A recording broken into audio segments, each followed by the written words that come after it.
So after our full squat, I like to work into the cowboy stretch. It's an archetypal posture of work and repose that allows us to get deeper into that squat line. And I find that this is where I can really train my arch in the sense where I'm shifting over to the head of my fourth toe. I'm taking the weight out of my heel so that it just slightly contacts, and that allows my heel to curl under, gives me really it gives me a functional arch because I have these sort of flat gorilla feet. It allows my arches to not just collapse and de-spiral, but it allows me to shift the weight over here, which curls my heel bone under, kind of like the Gokule method talks about the kidney bean heel.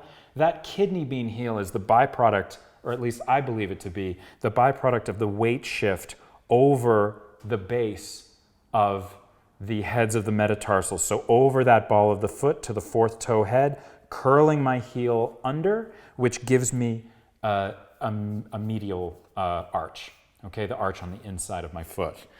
So what we're going to do is we're going to take that right foot, we're going to put that on the ground, we're going to sit in sort of a half seiza on the left, and what we have is we're going to take the whole body, while you have that right foot down, whole body's going to come forward. So you'll end up with really the weight in the ball of the foot, not so much the heel. The trick with this, in order to find the spring loading of the leg, is you have to roll out to the fourth toe line, which I'm exaggerating this, but as I roll out to the head of that fourth toe, you'll see my knee flies out.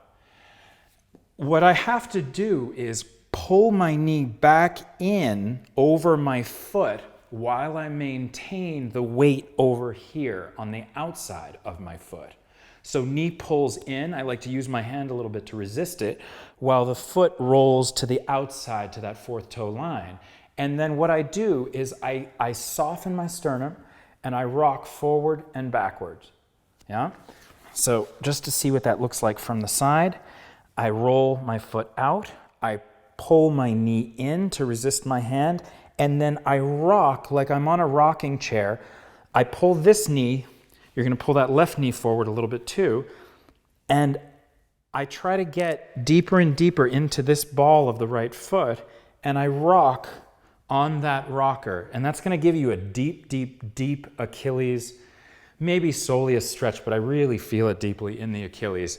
And it trains my ability to be able to spring load, what I call spring loading, instead of collapsing this way in the foot and collapsing out with the knee, I roll out with the foot and I roll in with the knee. So it trains this adductor line to really fire and keep everything ready for locomotion. So this is me taking a step forward and softening, taking a step forward and softening. Just so you see it on the other side, we'll come to the ball of that left foot. We'll bring the right knee forward. I'm rolling my weight out on the left foot. I'm pulling my left knee in toward the center so that it really is aligned over my femurs, sort of straight over my toes. And then I rock on that spring-loaded leg. Foot rolled out, knee pulling in. Rocking through. It gets a little more difficult as I pull that right knee forward in space a little more, so it forces a deeper resisted stretch of the Achilles. We just want to make sure that we don't rush these stretches. They're really intense. So again, 7 or 8 out of 10 in terms of intensity. Be honest with yourself about it. Use the Tarzan hands again, just to kind of take some of the weight out. Eventually, you won't need so much of the hands. They'll be there just to help with a little bit of balance as is necessary. And often when I finish with that, same thing. You can walk on the butt a little bit. In between my sides, I often take a chance to just locomote on the seat to walk on the butt, just to let the backs of my legs open up since my knees can be a little touchy. But this, I find, really helps to connect. It really helps to connect my bones of my feet, which have now been able to sort of open and undulate. it allows me to then, when I go to walk it around, I feel like it can connect up into the back of the leg to support the knees, to support the hips. And that is our cowboy archetypal posture in oscillation.